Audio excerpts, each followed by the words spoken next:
Good evening, may kabistanan. Ang ato naman ni pagsugod, ato naman ito awaton tingog sa Ginoo kumasling. Thank you, Lord, sa nga broadcast. Thank you. Ay tungod ini nga broadcast, manungod lamang sa bugtong manluluwas, Diyos nga manluwas si Kristo Jesus.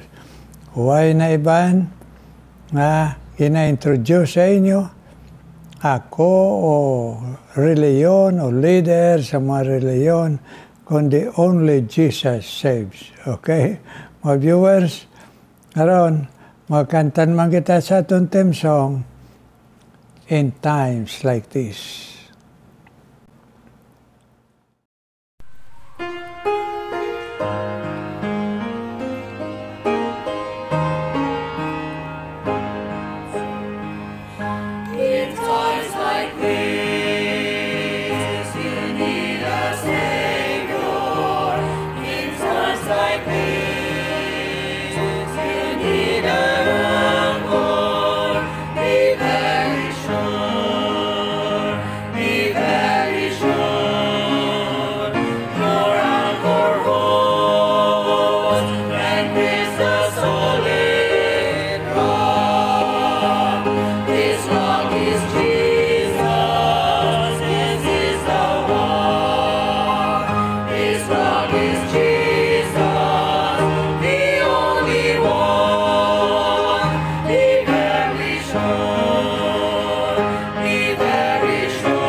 Thank you Pagkinantanay. In times like this, we need Jesus, and we have to be very, very sure na ara siya sa aton, mga viewers. Amen, mga viewers? Kay kasiguruhan na sang aton, pagsulod sa langit, kapatawaran sang sala, kag pagbulig sa aton sining kabuhi, kag pangabuhi subong. Amen, mga viewers? Karon, pribileyo naman naton na mamate sa pulong sang Ginoo pinaagi kay Pastor Rehom Baldemor, ang missionary pastor sa Banga, Aklan. Good evening sa tanan, sa aton nga mga suki nga nagapamati sining aton nga programa, Meditation of God and Prayer by Reverend Rudy Escobar. Merry Christmas to all of you. Salamat sa Ginoo. Another wonderful day, no? Sinigid nga Domingo, nagapasalamat kami sa Ginoo for the blessing of sharing the Word of God through medical mission, no? So we thank the Lord. After sa amon nga church worship, we proceed to a barangay for our medical mission. And we are thankful sa partnership gid sa Dawn Baptist Church of Iloilo City and Banga Fundamental Baptist Church, and of course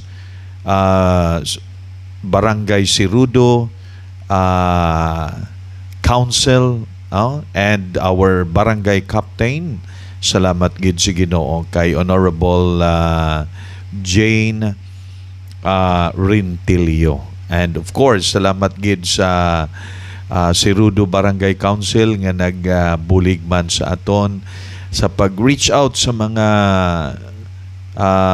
palibot ng mga katawhan, no? And of course, for our prayer warriors, thank God, kid, no? And may God bless the Dawn Baptist Church led by Pastor Danny Bam Escobar, and of course, ang ila team leader sa medical mission, Pastor Peter Flores, no? And of course, sa kay Pastor Gibbs man, no? Salamat sa Ginoo. Kag sa tanan nga mga doctors, no? May mga doctors nga halin dito sa Iloilo. Kag of course ang kaupod man nga mga doctors ni Dr. Jason Rehom Baltimore and sa iya nga mga friends.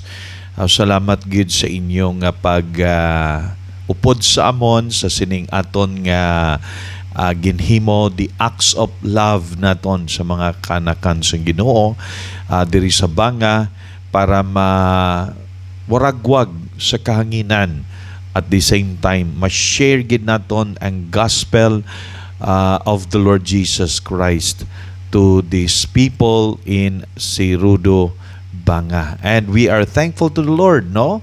Sa provision gid sa Ginoo kanami kabay pang Ginoo magpakamayo sa inyo. Okay, so sa aton karon nga pag tuon sa pulong sa Ginoo, before kita mag tuon sini magapangamuyo anay kita. Heavenly Father, Lord, thank you that indeed your mercy is new every morning. Great is thy faithfulness. As we close tonight, ining adlaw nga naset gid sa pagsimba namon sa imo, o Ginoo kabay pa nga sa sini nga gabi opdan mo kami sa amon pagpahulay. But before that, Lord, as we meditate your word kabay pa Ginoo, buligan mo kami kag makapahulay kami nga may kalipay sa amon nga mga tagipusoon.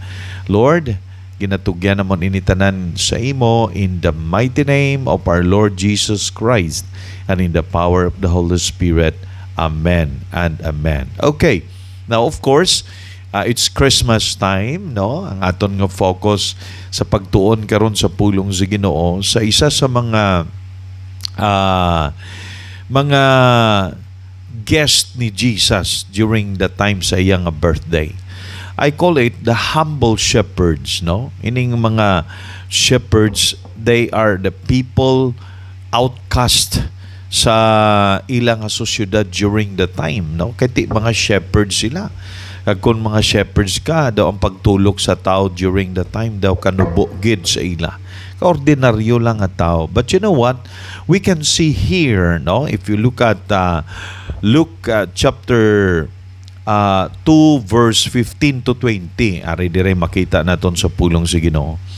Kagbasahon na kon, and it came to pass as the angels were gone away from them into heaven, the shepherds said one to another, let us now go even unto Bethlehem, and see this thing which is come to pass, which the Lord hath made known unto us. And they came with haste, and found Mary and Joseph, and the babe lying in a manger. And when they had seen it, they made known abroad the saying which was told them concerning this child. And all that heard it wondered of those things which were told them by the shepherds. But Mary kept all these things and pondered them in her heart. And the shepherds returned, glorifying and praising God for all the things that they had heard and seen as it was told unto them. Okay. Now, indeed, no, makita naton ang isa ka story sa pulong sa Ginoo during the time nga after gin-announce sa ila, okay, there was an announcement of the birth of the Son of God para sa mga shepherds. Amo tong una nag-appear gid ang mga angels nag-appear during the time sa ila. Okay? And ang announcement sini, ang una gid ginbisitahan sa mga angheles ang mga shepherds. There was a good news para sa ila. Kay ti ang mga shepherds during the time nagahulat gid sang Messiah, manluluwas. And they were thinking nga may maabot gid sa ila sa mga anak sang Ginoo, no? Mga Israelites, mga Jews, mga Hudiyo. Kag natingala bala kamo nga ang ginuna gid ya nga ginpabalo. Okay. Ginpabalo nga may matao aside kay Mary, aside kay Mary, the next gid nga group of people are the shepherds. Okay? So, ini nga account naton, ini nga story, nagahatag sa aton sang mga butang manami. Because sa verse 15, naghambal dire, and it came to pass, as the angels were gone away from them into heaven, naglakat ng mga angels, no? Kag nag-appear sa ila, kag nagsugid sa ila, the shepherds said one to another, naghambal sila sa isa kag isa, lakat kita, let us now go even to Bethlehem and see this thing which is come to pass, which the Lord hath made known unto us. Ginpabalo kita sa Ginoo through the angels, kay mga angels, mga messenger ini sa Ginoo. So mga angels pabalo sa ila, paglakat sa mga angel, hambal dire sa sining nga verse, when they were gone away from them into heaven, nagbalik na, the shepherds, nag-istoryahanay gid sila, siling nila, kadto kita sa gin sugid sa aton. Kanami bala ni kuno kung imo makita nga ang ini nga mga shepherds, pagkabati nila, they right away believe. No? Makita naton nga nagpatigid sila, nagtuogid sila.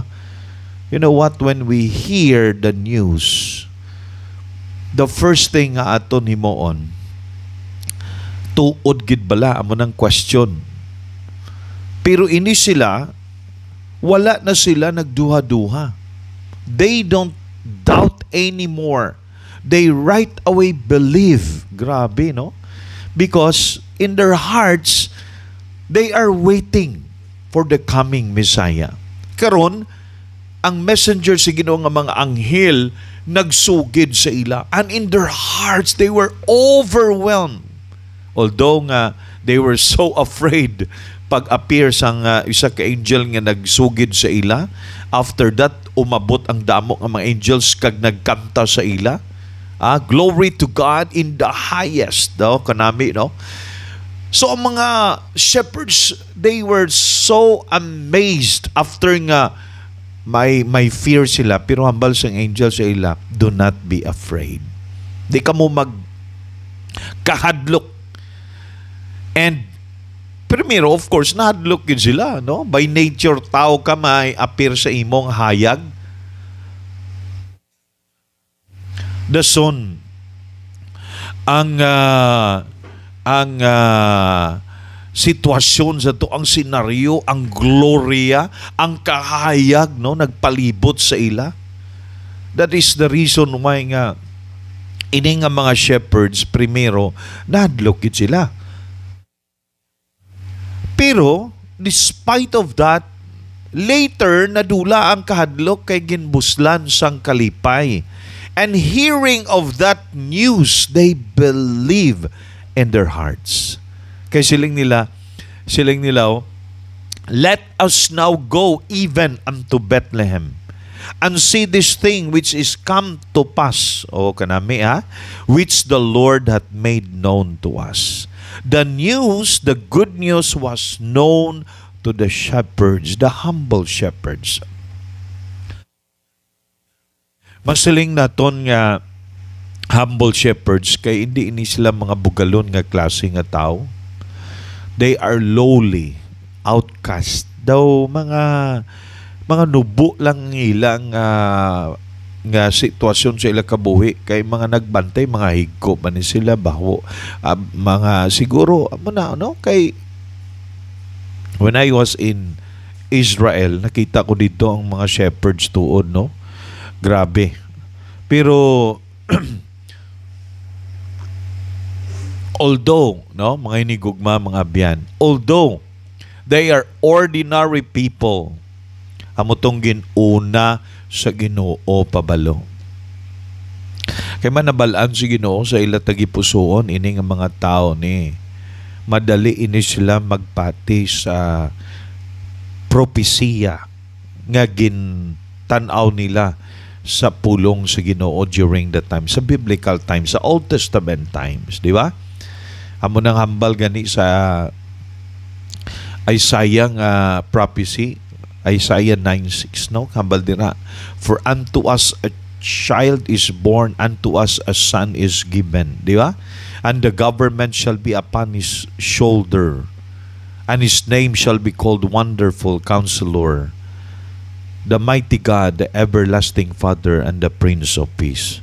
So, hearing, they believed right away, and they went, okay? Naglakat sila. Okay? So, naglakat sila, kaginpangita nila, and they came with haste and found Mary and Joseph and the babe lying in a manger. Nakita nila ang bata dito sa Bethlehem. Kag nakita nila lying in a manger. Una si Mary, si Joseph, kag ang baby nga si Jesus. And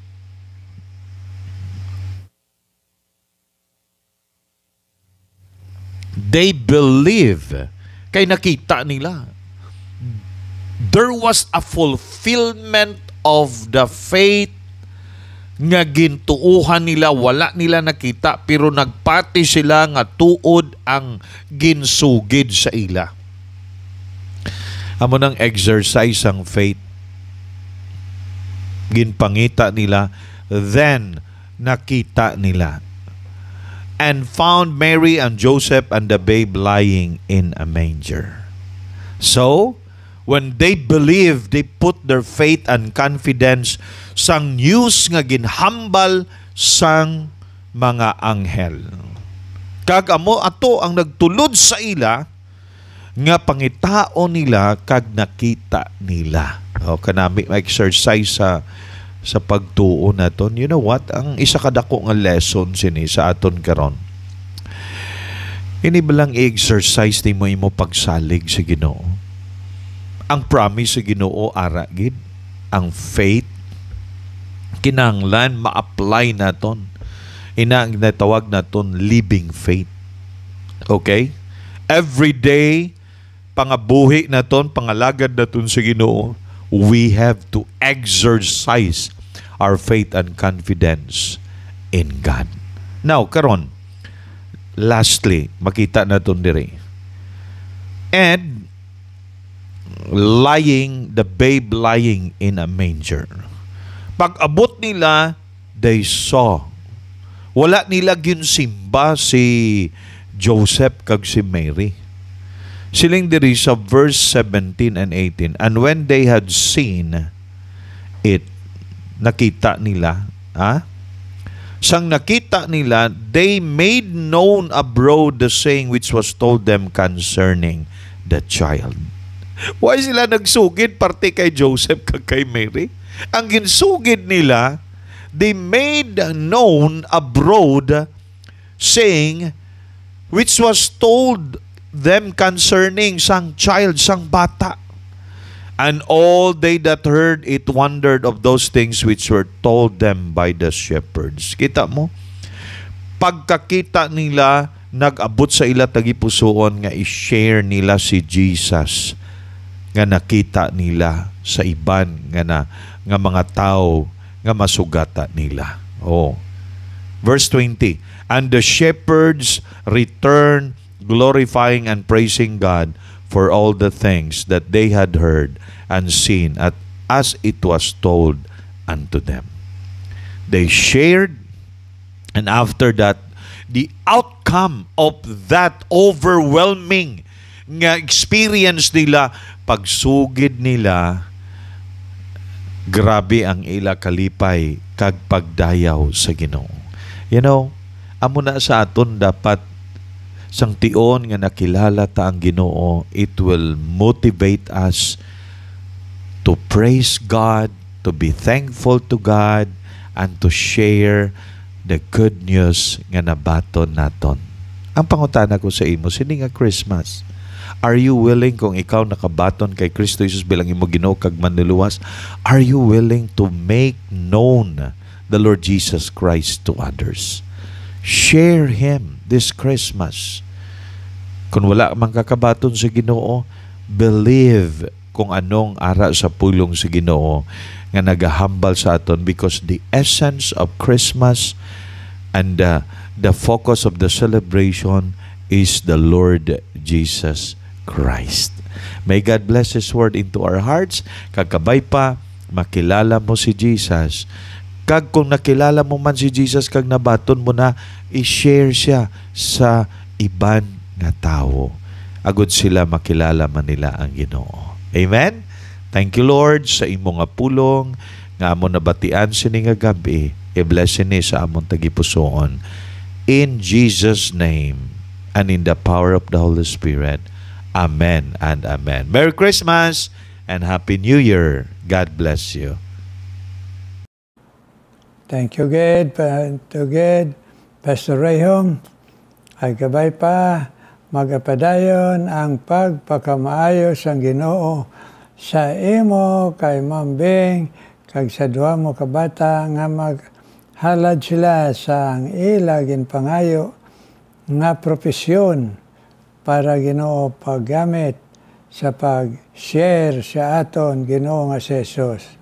Pastor Rayhom, abay pa ang Ginoo magahatag permi sa inyo maing lawas kag mabakod na pagtuo. Karon mga muyo kita, Ginoo may nga balaan, salamat yet kay nagsiling ikaw, cast your burdens upon the Lord. Ag ikaw Ginoo nagabatyag sang amon ginabatyag, and you will never suffer the righteous ang imo nga kanakan. You will never nga itugot mo sa amon Ginoo nga magsala kami sa problema. Thank you, good Lord, kundi panawag lang namon sa imo pinagis pangamuyo. Karon Ginoo, una sa tanan, nagapasalamat ako Ginoo pagsabat mo sa pangamuyo. Sa bata nila Ginoo ni Pastor John Interia, kagrupa Interia, sa ila bata si Bon, nga ginayo mo Ginoo sa pneumonia. Thank you, good Lord, thank you. Abay pa'y padayon mo pag-bless sa ila, sa lawas, kag sa ila pagto nga magbakod sa imo, bilang bago pa nga ginpaalagad mo sa imo, si Pastor John Interia. Ani i-bless, kag thank you God sang blessing mo. Karon Ginoo, akon man ginadala sa imo, nga ikaw man untay sang imo kamot, healing hand, ay Pastor Joan Galantas Ginoo, sa iya Ginoo pagbaruko, sa upo, kabay pa Ginoo, tagay mo siya healing Ginoo, sa diin ginatagan mo siya sang kapisan, sa imo hilikoton, bisan dito sa Bible camp. Kani i-bless siya Ginoo sa maing lawas, kag sa pag-ayo sa iya, nagbisan pa sa iya pagdala sang imo pulong Ginoo, sa iglesia din mo siya gintawag Ginoo. Yes Lord, kagkabay pa ang iya pamilya, ikaw man magapadayan pag-bless kay Ma'am Edma Ginoo kaila anak. Karon Ginoo, ginadala ko man sa imo mga viewers. Abay pa ikaw man mag-bless Ginoo.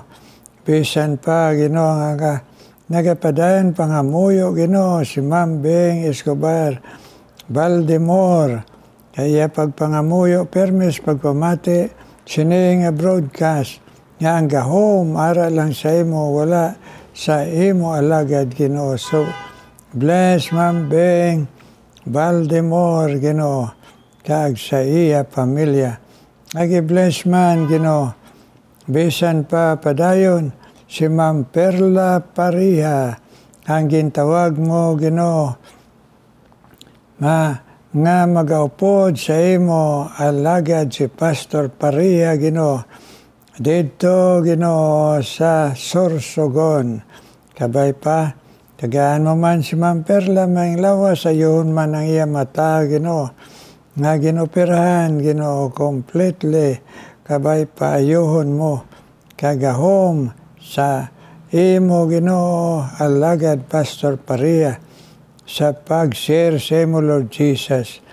Kung man ginadala sa imo padayon, na ikaw man gihapon, Ginoo, manghikot sa kabuhi ni Ariel Aying Balogo sa pagpabakod siya pagtuo, nga magahulat sa complete healing sa iya, isan pa sa extra strength sa iya asawa, Ginoo, nga sa gihapon o Diyos nagatatap, kag ang nagabulig, kag ang iya pamilya i-bless, Ginoo, Ariel Balogo, Ginoo, kag si Aileen nga iya kaupod sa kabuhi. I-bless man, Ginoo, isan pa si Raquel Hinita, iya, Ginoo, nga pangabay sa imo, kag paghatag mo siya katutom sa pagpangamuyo sa iya mga kabataan, iya kaapuhan, kag bisan pa, Ginoong pamilya niya, kag iya utod, Ginoo, nga maghugot, Ginoo, sa pagdangop sa imo, Lord Jesus. Raquel Hinita, ang iya pangamuyo, sabtaman, Ginoo. Akon man ginadala sa imo, Ginoo, padayon nga ikaw man mag-bless, Ginoo, kay Erlen, Ginoo, Insek Luciano, kapag padayon sa iya, paghatag sa iya, Ginoo, sang kaalam, nga sa diin, Ginoo, malikawan niya ang makalain sa iya lawas, Ginoo, Erlen, Ginoo, Insek Luciano, toy kag i-bless, Ginoo, ang pagbulig niya sa imo alagad, Ginoo. Kag bisan pa, Ginoo, si Job Luciano man, ikaw man, Ginoo, magapakita, magapabatyag sa imo kaluoy, kag pagtawag sa iya kag iya pamilya, nga magdangop sa imo, Lord Jesus, kag uay na sang iban.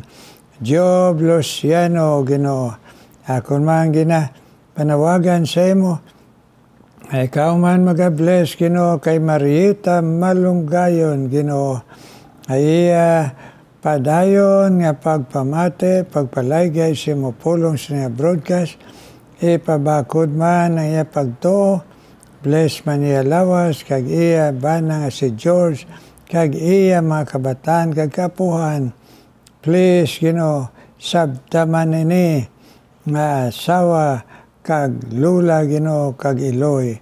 Kag akon man ginadala sa imo, Ginoo, bisan pa, Ginoo, si Edna Monteclaro, i-bless man siya sa paghatag mo siya sang handom, nga mga matutom, alagad sa imo pod sa iya pamilya, Lord. Edna Monteclaro, Ginoo, kag bisan pa, ikaw man mag-bless, Ginoo, kay Mariby Castillo, kag kay Ma'am Elena Ruma, kay ila, Ginoo, pagpangabay sa imo, nga ang ila pamilya, kag ang ila ginasiran, Ginoo, makapalapit man sa imo, Lord Jesus. So bless, kag encourage sila, Mariby Castillo, kay Ma'am Elena Ruma. Ikaw man mag-bless, Ginoo, isan pa kay Henry Abilar. Please, Lord, bless Henry Abilar, nga matandog mo siya, nga magpadayong, Ginoo, tuo, kag magabakod sa pagtuo, kag magalagad, kag magkabuhi sa imo, Ginoo. Bless Henry Abilar. Kag bisan pa, Ginoo, si Tonet, Ginoo, Baduya, ay bless man siya, kag si Sarah Tupas, kaya pagpamati sa imo pulong, that they will grow in grace and in your knowledge, Ginoo. Kag nga magmatutom sa imo, Tonet, Baduya, kag si Sarah Topas, Ginoo. Bisan pa si Nida Nakano. Bless man si Nida Nakano, Lord, sa iya Ginoo handuman, nga ikaw Ginoo magatoy-toy siya dalanon, nga magapadayon siya sa katutom sa imo.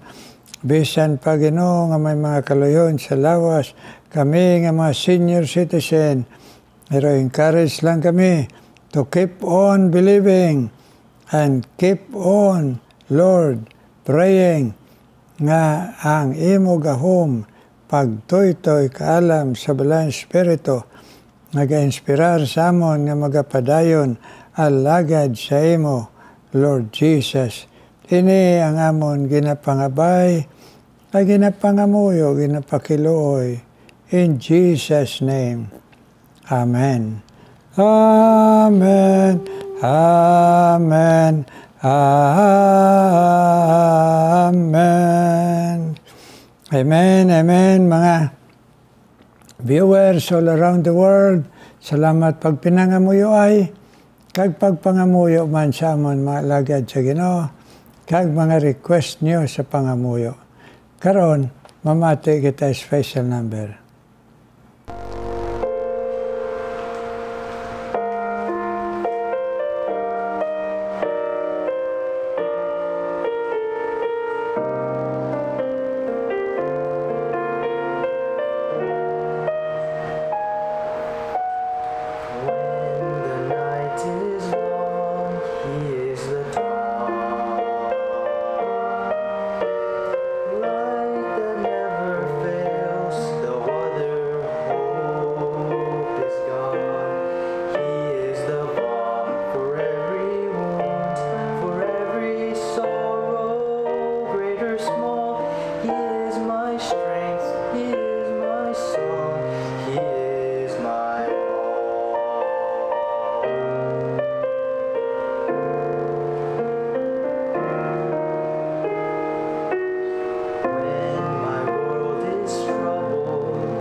Thank you, thank you. Sinang special number, God bless you. Kabay pa ma-encourage ka mo sa Ginoo nga magpadayon halad sina nga tingog para sa Ebanghelyo ni Kristo kag sa pagdayaw sa iya. Amen. Mga nagatag special number, God bless you.